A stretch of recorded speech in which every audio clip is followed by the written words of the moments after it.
Hello, everybody. Welcome back to another little interview thing. I told y'all it was gonna be more. A little interview thing over here at Behind That Suit. My name is Holden Stephan Roy, and today joining me is Maniks. Perfect. So y'all might not know who Maniks is because most of my audience does not live in the city.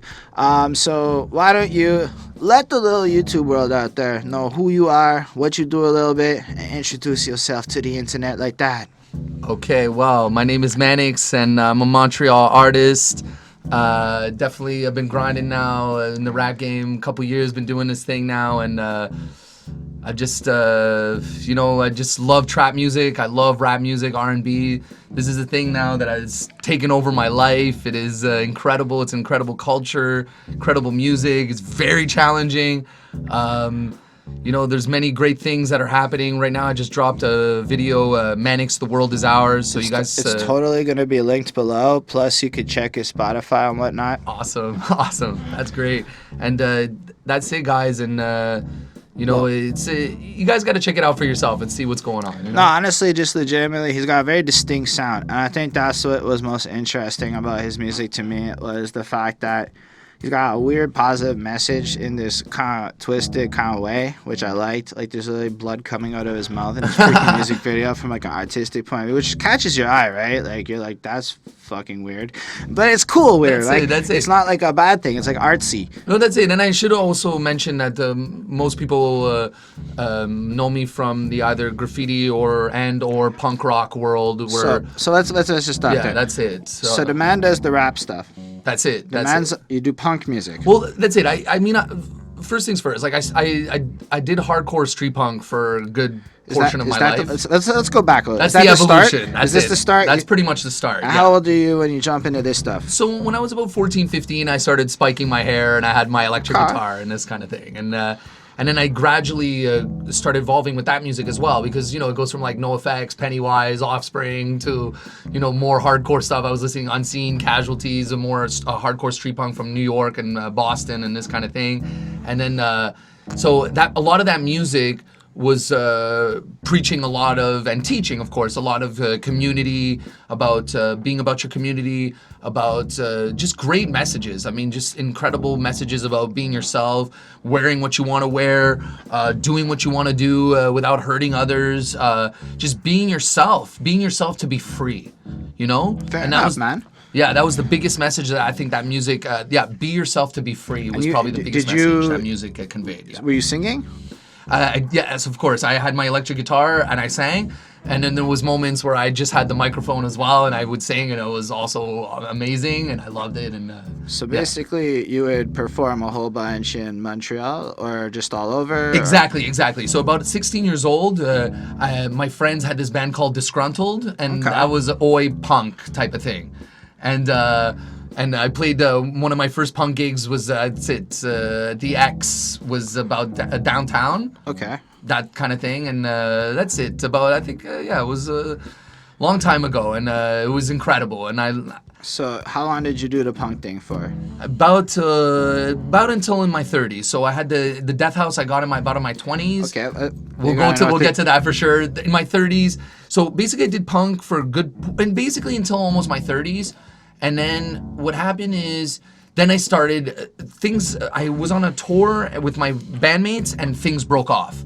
It didn't go well. We had to break the tour and everything. So what happened is, then I started realizing, okay, I've been devoting my time to everybody else. I've been putting on shows for 10 years. I've been devoting this band. Just so y'all know, the Death House is a venue. That's it. It was a local thing, and at the end of the day, what it was is I was feeding the punk community. I was doing everything for everybody else. Nothing necessarily wrong with that, but look, now I have to tend to myself. That's fair enough. And at about 30, I had this girlfriend at the time who was rapping and stuff like that, and I got into it. And since then, I have just for about 4 years, almost 5, 4 to 5 years almost. But a steady 4 years, I have been, and still like right in front of you, just grinding every day. So It's from watching videos and listening to music, of course, and our favorite rap songs and trap music and etc., to freestyling to putting out music videos. So I went from this hardcore street punk thing, which is totally different. So for me, the transition was also difficult. It wasn't easy, but All right, so made it happen, now you made it to rap land. yeah, that's it. All right, Exactly. so in the middle of this, there's still two whole other things the guy does now that we have to go into a little bit, just because I think it's super interesting, right? Because Right. like there's a lot of people who I believe think that maybe Montreal doesn't have a lot going for it, and I think it's fascinating to just kind of try maybe with this channel a little bit show off the more fascinating characters like this. So to keep going with the fascinating, so the guy punk band transitions at what 30s into rapper. On Right. top of that, in the middle, we heard two other things: graffiti artist. That's Hold it. up, let's go to graffiti artist. I didn't know this actually. I Yeah, found that out that's it. tonight. Well, So you're awesome, man. You know what the thing is that the graffiti, that's what Maniks was a graffiti name, you know. So I started writing graffiti with some friends, and this is around when? Just for this is when I timeline. was young, around the punk days, you Okay. know. And I mean, we can get into certain detail. I can't get into everything, of course, but Whatever you feel comfortable with, that's not too It was a very bad. adventurous lifestyle. It was a bit, well, that's it. What's coherent for the internet here or whatever. The thing is that it was a very thrilling lifestyle. I did that almost until my 30s as well, Okay. you know. And it basically, I'll be honest, punk, graffiti, all this kind of thing. It was all great, but 29, 30, when I discovered this music, when I discovered this thing, it really took over my life for the best. It was something that I really wanted to devote my life to. It just captivated me, I guess, the difficulty of it, you know?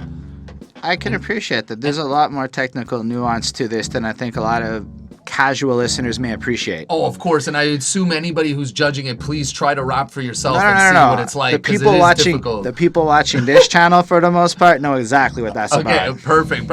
But the fact of the matter is this: what was I gonna say? I forget now. Ugh, it's oh, you know what it is? It's just it's extremely difficult. It's extremely crazy.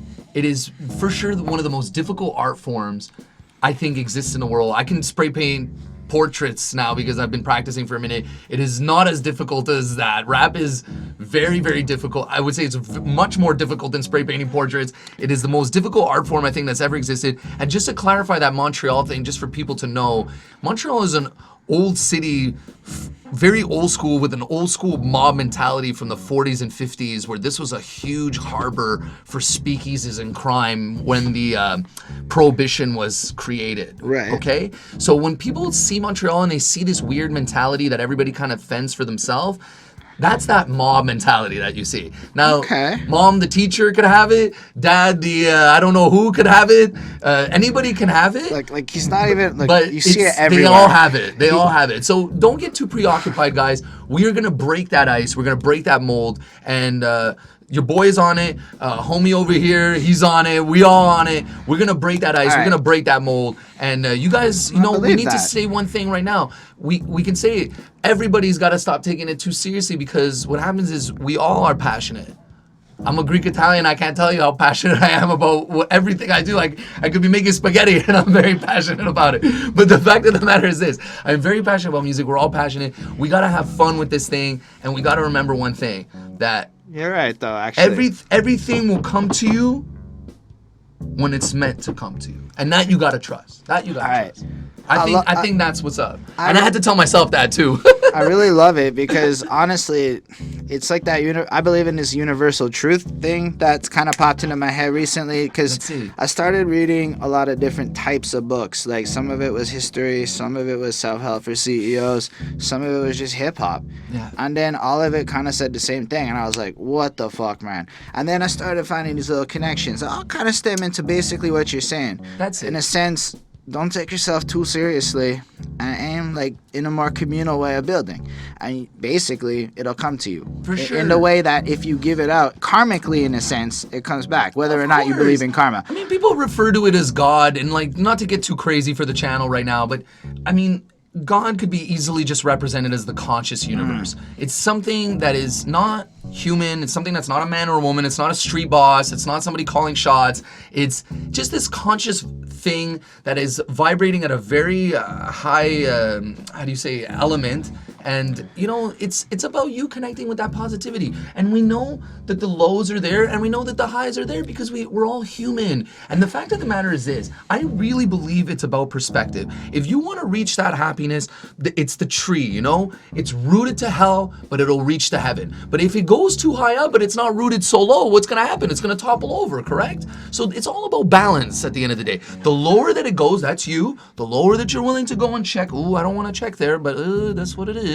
You go check there, it is what it is, and then what happens? The truth sets you just a little bit higher. So, right? I love it. I You know? really do. And look, man, if you accept if you accept your faults, hell, ain't nobody can use them against you, right? Nobody can use them against you once you accept all of your faults, my friend. I do believe we can add life coach to the man's resume at this point. Because, no, for real.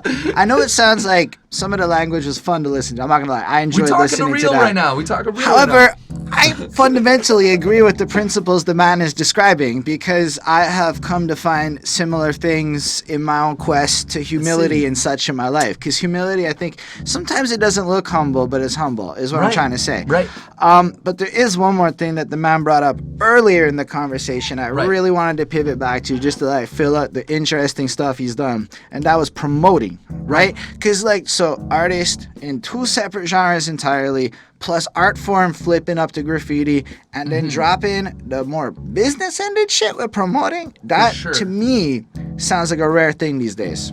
Well, look, I'll be honest with you guys. I think internet promotion and this and that is great, but what I would suggest the new artists, because I've been through that path, is there's no need to go too gung-ho with the promotion. Because fire is fire and it'll spread on its own, and it's important for people to gain original clout. Let that thing build on its own. Let it do it on its own. Do your venues, do your thing accordingly. Of course, you can pump a little bit here and there, do your thing, and of course, you don't want to be ridiculous. If you want that single to emerge, you must push until the baby is delivered. That's what it is. So there is a healthy amount that, look, I'm suggesting for the artists on the come up, do your thing, stay legit, keep your cash, don't spend too much, don't be crazy, keep it legit. But look, if you really know that single, because you'll know when if that's the single. But listen, it'll come with a certain master. It'll come with a certain time, guys, okay? So don't jump. Just because you hear me say this right now, I don't want you guys jumping to your pocketbooks or your checkbooks or your credit cards or your bands or whatever it is to go spend. So if I could try to paraphrase that for a second, what he's saying is, at some point in time, the quality of something you'll have that you've invested enough in is going to be invested enough in ahead of time. So instead of spending your money on views, spend your money on making the music sound amazing. Is kind of where you're coming from. Exactly. Right. Exactly. And I've made that mistake, and you know what? It's okay. That's part of the come up. And my 4-year, almost 5-year come up has taught me a lot. It's taught me a lot. Yeah. It just made me think. Honestly, I spent something like $5,000 to $6,000 on recording at studios. Yeah. And none of that music is on the internet today. No.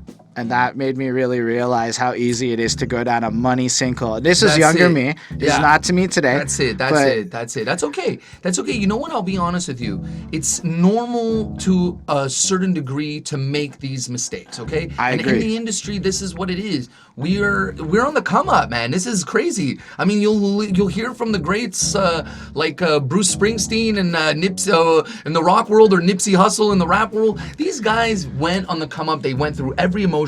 And that's what it takes. If you want to do this thing, you're gonna go through the process of it, and that's gonna entitle its own thing, and that's what it is. Okay, but what we're just doing right now, we're not gonna say you guys aren't gonna make any mistakes out there.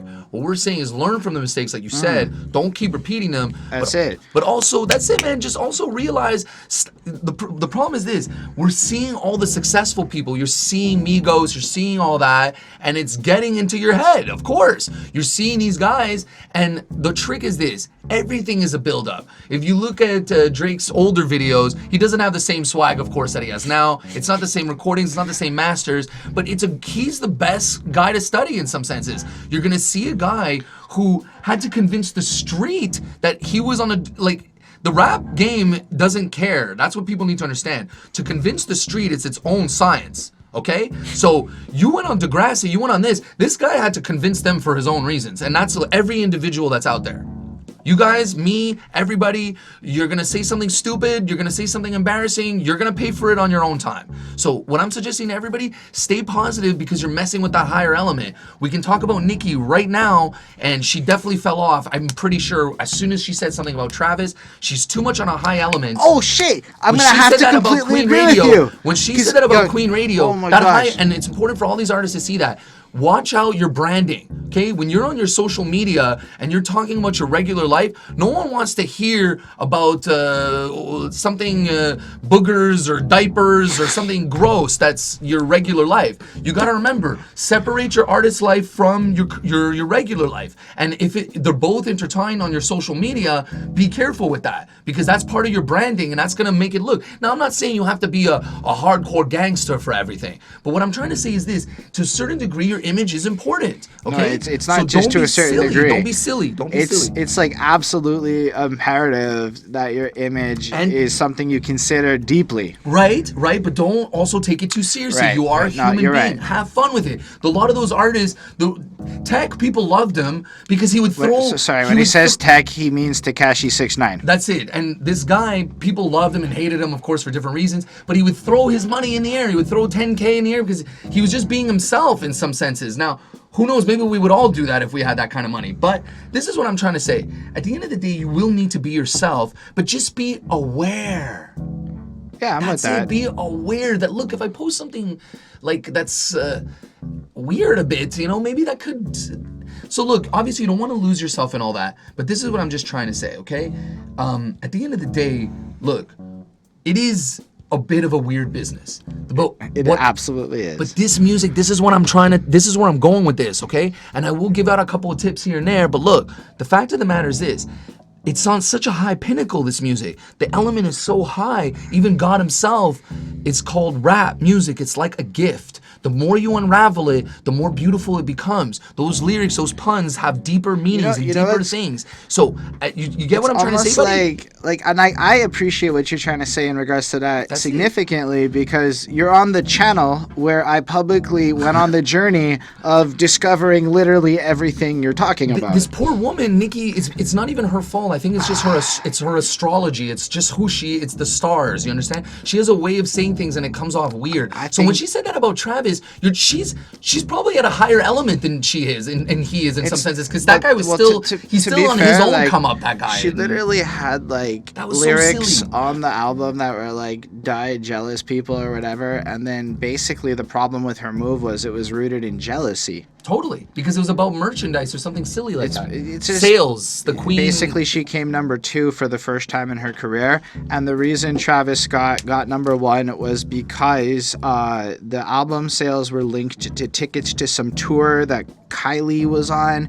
Whatever, guy played a better marketing game. But look, if you run your Google ads, you'll get 1 million views because it's a publicity. They just stopped that. That's no longer counting. So you see, so what happens is you get that exposure, but you don't get that exposure. Right. So this is what I'm trying to say. At the end of the day, be careful, okay? Views, success is not what it looks like. Nah. Okay, guys? It's not what it looks like. So you got to be careful out there because you're not going to necessarily... it's all about impact, man. It's not even about the views. It's more about, does it hit the right people? That's the real thing. Man, I'm almost just going to tell everybody, go freestyle, man. In the street is going to be the best way to do your thing. But, most people are not going to maybe want to do that, or I don't know. It's hard to explain. Well, to be fair, sometimes it's not the best idea to be a free. Some of us, for myself, when it comes to it, I practice. Just to build your artistry. But here's the thing. I will freestyle sometimes, sure, but I spend a lot of time writing verses. Right. So instead of, in a sense, it's the same idea, but I'll just open up my pad, write some shit, and hit delete. So, in a sense, it's that's perfect. But that's just a different way of coming to the same conclusion. That I think the important part is to continually focus on. I can't say there's a day I haven't practiced my craft in the last 7 or 8 years of my life. I mean, it's beautiful. This is basically what I wanted to basically say, guys, without going too far with it, is this element is so beautiful. It's so difficult. And once you reach it, it's a grandiose thing. And this is it, guys. You know what? It didn't, like, look, man, let's keep it 100, man. Stick to the music. That production is good. That beat is good. That song is good. You wrote it good. You practice it so that when you deliver it, you spit it. People can hear that. Thing is so important. They can hear that tap, because that's it. You're tapping in, tap, tap, tap. So, you know, when they can hear you really go into it. But yo, if you don't practice it, look, what do you want me to tell you? Can I ask you a question? Yeah. When you spit live, because this is something I see a lot of people doing. Right. Do you play the track under you? Look, I mean, this is a part of what we do. You can't rap everything unless if it's like hip hop or something like that. You're gonna have hooks, you're gonna have pre-hooks, you're gonna have bridges. Listen, if you're gonna sing throughout the whole thing, I'm saying the main verse, your verses. Most of the time, you might have a little bit of a backup or nothing at all. You keep it dry or you keep it clean. Okay. But it depends. Look, wait one sec. You might have these bangers where you just put on the track. If you know how to spit, listen to me closely. If you know how to spit, you could spit over your track and they're not even gonna know that there's a backup, and it's just gonna sound great in the club, because what happens in the clubs, every club has dingy sound. That's fair. Unless if you're playing like even the Bell Center, Telus, even these places, unless the sound guys are not these rock and roll douchebags. Those are like bigger stadium places. Exactly. Yeah, exactly. That's what I'm trying to say. Like arenas, even at that, or I theaters. appreciate what you're saying. I'm just curious for myself. Like, honestly, when I perform, I'll have the chorus doubled, because the chorus is a good time to interact with your crowd. Yeah. But I'll have my weird doubles and my sound effects and my ad libs in like the mix. Mm-hmm. But otherwise, I just keep my verses dry and I spit it. Well, I mean, and that's just how I understood it. But then and I'm not saying one way is right or wrong. That's just not what I'm saying. I was just curious your perspective on it, and in general their perspective. Well, I mean, what look, they think. man, if you're writing it and going right to the studio, like. No, I mean, I practice the shit out of it before I record. You know, like, I'm suggesting people need to practice. No, I'm not saying that. I meant live. Like, when you're live in Well, you can hear the difference between a girl like the City Girls spit or Cardi B. Okay? It's a good example of, you can see how somebody has a deliverance, or Megan Thee Stallion. And I'm using female artists for a reason, because there's not many of them, and right now they're the pinnacles of the game. Okay? So right now, it's never happened before, because it's always been a male-dominated game. Okay? That's fair. So, to understand how these girls work, it's a very great example. The City Girls, they have the swag, they have the thing, but is the delivery the same as Cardi? I don't know. Cardi has that aggression. I think Cardi has one of the greatest technical proficiencies regarding how she delivers. Of course. To me, it doesn't matter that she writes, because the way she comes off, the energy, how she works the crowd. The writing, yeah, exactly. But the writing is part of it too. It is part of it. It is, but I can forgive her for not being the writer, because she's not. Because of how she can deliver it. The thing is, this is the trick. She might not be maybe the most elaborate English-wise, because of maybe her background and her social surrounding, but or how she grew up. But the woman herself is very street smart. Absolutely. And when you listen to her music and you read her lyrics, she's very good at writing about her life, which is a lot of it street and gang culture, because that's what she grew up with. A lot of her artistry. What I meant was, from what I understand, she literally has ghostwriters writing it, is what I was saying. Well, no. With the ghost thing, we'll get into that maybe for another episode, and I'll clarify that for another time. But just for now, the City Girl, just why I use that thing is because of delivery. I'm not really sure who the City Girls are. Okay, so this is, let me use another example, okay? I do know Megan Thee Stallion. I don't know if that's relevant. But see, Megan has a nice delivery. I'm trying to use Megan. somebody that doesn't have maybe the most confident delivery. I mean, you can hear it just in your everyday to-day raps. I think I know what you're talking about. When you go on your Facebook, you know, there's some things that hit off, because this is how you work it. It's either the video's good, or the song is good, or they're both good, and that's the winner. Okay? Right? So, you know, and it's part of quality, it's part of there's so many factors, there's millions of factors involved in this thing, okay? So when you look at your thing, you know, some of it, okay, the bars are off, but it's not even just the bars are off, some of it is the delivery. So is it like, are they saying like, and I think I'm really stupid? Or they say, and they think I'm really You get it? It's like a little more monotone, right? So you see how I did that? It's like Well, I feel think I'm really stupid. So like, I feel like there's something I feel like I discovered along the way is there's an element of drama and acting. I feel that goes into vocal delivery that like next level. Of course. I'll tell you guys right now. Yeah, go ahead. No, go ahead. I don't want to cut you off too much. Honestly, I wanted to hear what you had to say. It was just I just wasn't sure if you were agreeing with that face or disagreeing. No. I'm 100% agreeing. And you want to know what? The trick is this, guys, is that as humans, everything is a lie and a truth because that's what we're composed of. Nobody is 100% truthful. That would be weird. And nobody's 100% lie because that would be really flaky, right? So we're all kind of 50-50. Just as human beings, okay? So now when it comes to the art, that's the same thing. Nipsey, we all know, was, I think, a very real character. Now, of course, we all know every human being has their other side to them, okay? And that's just part of life, okay? Nobody's perfect. So he, of course, has his inhibitions and his burdens. And rest in peace to the man, God bless his soul, okay? And a true king and a true hustler, right? True player, okay? So the fact of the matter is this. At the end of the day, what I'm trying to say is that, I forgot where I was going with this now, is that... that's fair. What were we talking about? It was... I'm not even gonna lie, I forgot. The drama side of music and kind of the fake and the truth. Right. So the trick is this, guys, is even for a gentleman like this, is that it's all about levering. So there's gonna be fake, there's gonna be truth, there's gonna be lies, there's gonna be truth, there's gonna be fake, there's gonna be real. But it's how you lever it. It's how you you position it. One of the things that's what also kind of makes fantasy, doesn't it? If I want to, as an artist, do I accept reality as an artist? No, of course not. No, but that's no artist accepts reality. So I think like one of the things so lies, quote unquote, for the real part could be spirit and fantasy if you want to make it that way. Well, I look at it like this, right? Because you can be too real, and I can talk about ish, and I just can't. I don't talk about everything on my tapes. Forget it. No. But like I remember when I was younger, let's say, I had that ignorant perception that street rap was a negative thing because I didn't really understand what it was.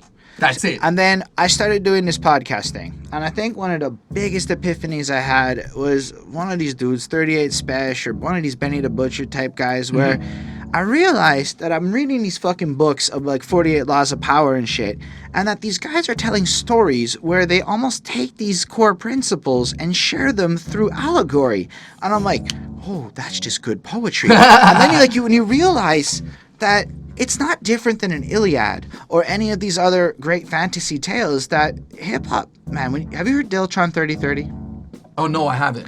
Dude, it's still the Funky Homo Sapien. Okay, right. Kid Koala from Montreal, and this guy Dan the Automator. It's like a fantasy sci-fi album. It's just amazing. Yeah. I'm just saying, you should check it out. But like, it just goes in places where hip-hop doesn't necessarily have to be legitimately real, but the more you get into like having every line almost feel like it's part of a script, adds like this element to me. I'm just not every line, but like when you plan it out in a way where you bring that theater to your delivery, you just sound more alive. For sure. I mean, the thing is this, to be honest with you, there's a whole bunch of, million energies that are going to make it organic and stuff. Right. But at the end of the day, like, it's hard to explain, like. It's definitely not easy concepts to go into, I guess. Yeah. But I mean, it's just because, like, I guess every time I think I understand a thing, I realize that it just goes, like you were saying, the hardest rap form, it goes deeper. Like, there's just another part of this craft to even, like, study how it's done. Well, that's it. I mean, look at it like this. If somebody is like, it can't be, there's no reason to look at it negatively. Why? Because if somebody really grew up in the street or lived in the street or somebody did something or you hurt somebody and they're just saying it in the tape, well, look, it's the truth. So the truth is not always going to be pretty. And if people want to talk about their lives, somebody grew up in the ghetto, Coolio, or these guys, a lot of these people, they come from crazy places. Crazy places. And you could be Tommy Hilfiger's son making trap music, and you can be the kids in Colombia or in Calcutta or God knows where, or in the streets of I don't know where, trying to making gangs or making music or God knows what. Look, at the end of the day, everybody's got their story and everybody's got their struggle. And they're all gonna be different. Okay, that's understood. But the fact of the matter is this. is that at the end of the day, if somebody's speaking their truth, how is that negative? So rap, you can't look at it as negative, because if somebody's pimping and selling heroin, but that's really their circumstances and their lifestyle, you can't judge that. And that's something I Can't came judge to. it. You shouldn't be judging anybody. Which I agree with. Shouldn't be judging But it was something to that some I degree. realized as you were going on. It's almost journalism. It's just another way that journalism. So it's like, it's funny, right? Because in some ways, if you put the same story that might play out on a hip hop, take a Raekwon album from like the 90s, and then think of Narcos, the TV show. Now, granted, that's history, Right. but the guy's not even Colombian. History. Right. But if you watch it on TV, it's okay, but you play it on an album, it's all of a sudden different. And that's what I realized. It's for some reason, when you put it to music, people hold it to a different standard than any other kind of art form. I mean, for sure, man, for sure. I mean, like, it all depends. Like, you could have done something extremely horrible and talk about it, and that's whack. Or you can talk about it, and it's like Even if you just make it all up. Depends how you lever it, buddy. But look at horrorcore, right? So let's go to horrorcore. Everybody makes up everything there, which is totally fine, because it's literally like right? Because if you did that for real, it'd be like a little too much. You'd be on the news and we'd all know your name. Exactly. Like, you can't just, eat bath salts and chop off heads. But when you look at that and you listen to it, it's not that different than, say, like a Rob Zombie slasher movie, right? Exactly. And again, in the movie form, everyone's like, yeah. You play it in hip hop and everyone's like, this is the devil's music. Oh, right. I mean, look, the fact of the matter is this. There's what the energy people love, I think, with rap is there's a couple of energies people love. First, the gangster thing, we can get that out of the way, is kind of like an alpha energy. So when somebody has their own money and has their own badass girlfriend and everything all together, and they're very responsible and very, they don't need to take ish from anyone, they're their own boss and they run their own game, you can call that a gangster. That's like an alpha energy. That's what maybe people like. Between me and you, gangster could be a very horrible thing. You sell heroin, you kill people, and you pimp women and children. You could be a terrible person. Okay? So it could be a whole bunch of perspectives. Now, the reason with rap, I think people will go to that message is because the poetry itself has a systematic value of consonants and vowels and breathing that make it determine its own scientific value and spiritual value. I think that is one of the best things, like what you literally just said, best thing I heard all year. And that's what creates confidence. That's what makes people scared, and that's what people will refer to it. And you can be rapping about recycling and rapping about cuddling. I want to make petting puppies. But if you say it in a way, I can talk about taking care of your babies and puppies and being a very good person, but I can rap it in a way that'll scare you, because because that's the alpha energy comes with the fact that you know how to make the science work. You know how to put all those consonants, vowels, and breathing and make it work. Yeah, no, I appreciate that. And the reason why that's why I told you guys to try to do a 16s a cappella if you can. Yeah, okay? That's fair. If you can do a 16s a cappella freestyle without a beat, I would consider you a very good rapper. So can I swear? Yeah, of course. So fuck your videos, fuck everything, fuck everything, fuck everybody, fuck your clout, fuck everything, right? Sorry, excuse my French. You can swear, I fucking swear a lot. Okay, but look, that's what it is. If you could freestyle a 16s a cappella, look, I consider you a good rapper, and you don't need everything else. That's fair, man. And the reason why that's difficult is because if I were to start talk at the mic though. Oh, sorry. But if I were to start, let's say, with anything, like I saw your book, it said The Circle or something like that. So The Circle, I would have to rhyme my next set of rhymes with The Circle, and then that's like nurple or purple, or I'm going and I'm too colorful for this thing to be working.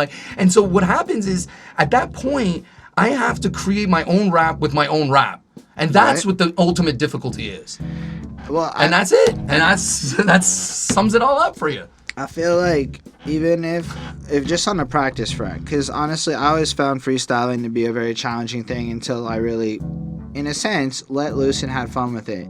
So let's say you can't come up with anything insightful to say, just focus on saying whatever's around you, it rhymes. That's why so many people do that to start. And then expand. Like, I'm just saying, for the people who might not have that confidence to jump at it right away, it's better, I guess, to get into the motion of practicing the craft and then expand, and then you know what? You're washing the dishes, you have an idea, freestyle about it. You're in the shower, you have an idea, freestyle about it. You're gonna get better. You're definitely gonna, with this kind of mentality. I mean, it's a championship mindset. You're never gonna fail, and you're always gonna get better. Right. But my just simple advice, and I just drew this kind of important energy when you were saying that, is.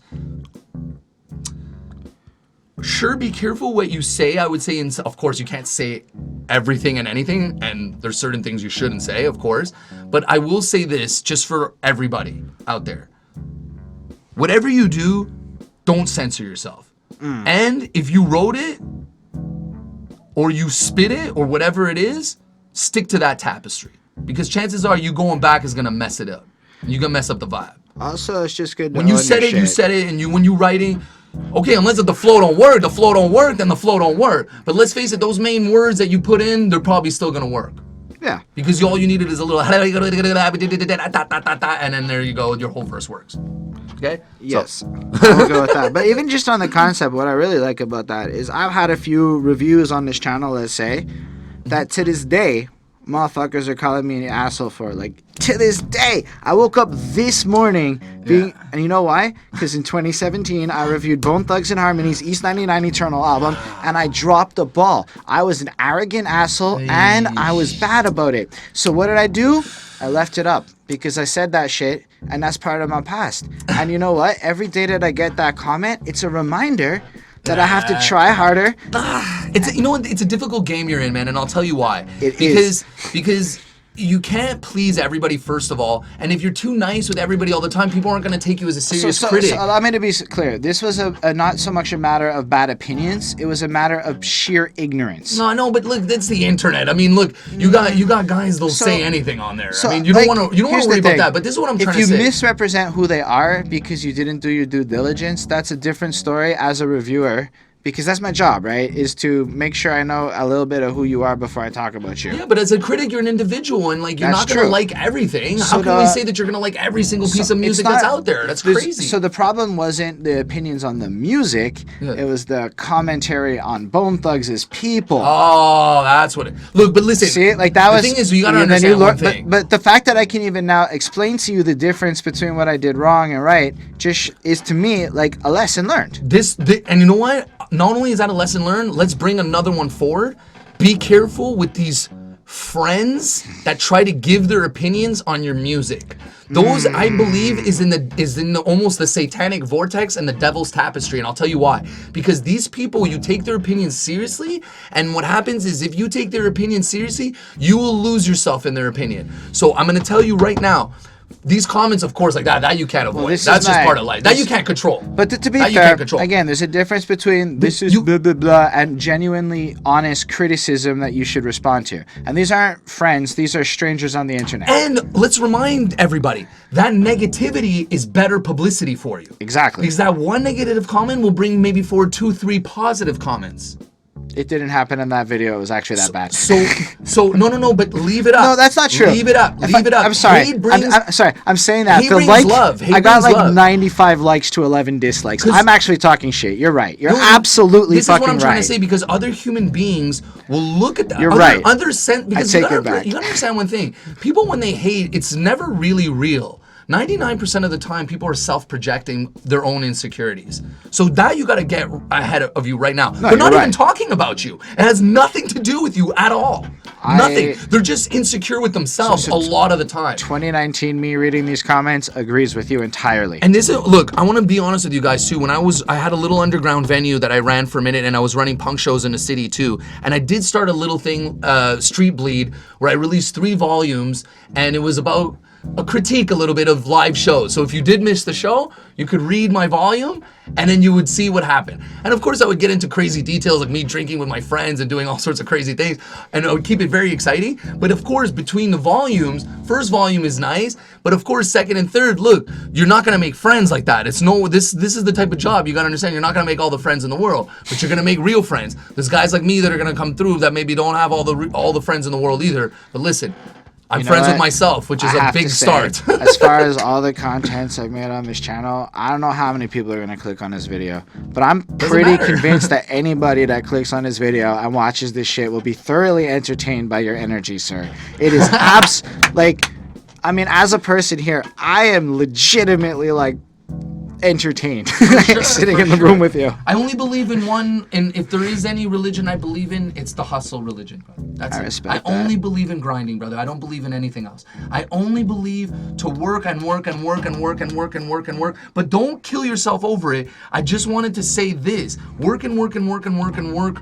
Organically, healthy, live. Because look, the grind can control you. You have to live. You have to go with your girlfriend. You have to have fun. Oh, he's really right about that. But I will say this. I guarantee you guys that one day that work will pay off. And maybe it hasn't paid off for me yet, or maybe it will. I don't know. But I will tell you something. There's a power out there, and it can read you. So if your intentions are what they are, maybe that's going to say, hey, you know what? It's looking out for you. It doesn't want to give it to you because it knows that your intentions aren't there yet. And so if you want to fight for those intentions, then that's you that needs to come in terms with yourself. So there's a trick to all this. It's on the outside. It's on the inside. And some of it is business, like you said, and some of it is work, and some of it is art, and some of it is video, and some of it is fashion, and some of it is sound, and some of it is engineering. So that's why we call this the game. Because the game is much bigger than you. And that's what it is. And so stay humble, my friends. And thank you for this interview, and thank you for everything today, man. And it's incredible, man. And I hope this reaches out, because I think this is one of the best interviews I've ever done. It's incredible. That's absolutely awesome to hear. Yeah. Honestly, it's been a super pleasure. So Yeah. I guess then we're doing the wrap-up thing.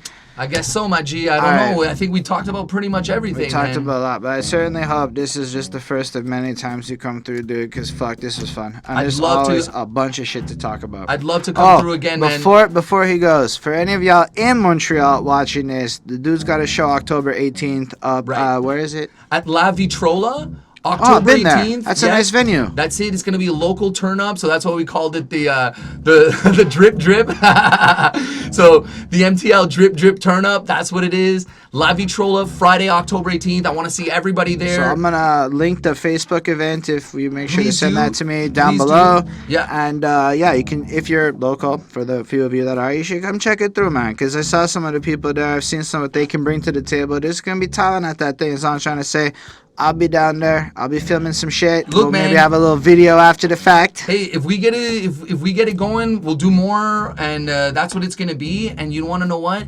You guys, just to let it, just to shout out a couple platforms. Maniksmusic.com, MANIKS music.com. He's gonna send me all of these things, you can and check they're that gonna out. appear in the description of the That's it. video, That's and it. that's the best way. Yeah. Before we do take off, though, if y'all just wanted to say, because the most important part is thank y'all for watching this, because that's the truth. Y'all are the real MVPs every single time. I really appreciate you being here. You know that. I want to hear your comments, because the truth of the matter is this is the beginning of the discussion, and y'all got to take it forward in the comments. You make the effort to comment. I'll go down there and comment back. I'll let him know he can come comment too. And, we can have a little conversation. You can ask him whatever you want. We'll see what goes from there. You know what? If you ask enough questions, I bet I can convince him to come do some Q&A shit if you're curious. I don't know if that'll work. I try. We'll see what they do. Reveal more information. No, I'm joking. But I encourage you to check out his stuff. Subscribe to the channel if you dig what this is. I'm gonna try and get more Montreal people through. I'm gonna just keep trying to do this, because you know what? He's right. If you keep putting stuff out, if you watched, this has turned into something more interesting than it used to be, and that's the truth of the matter of this channel, at least. Like the video if you did.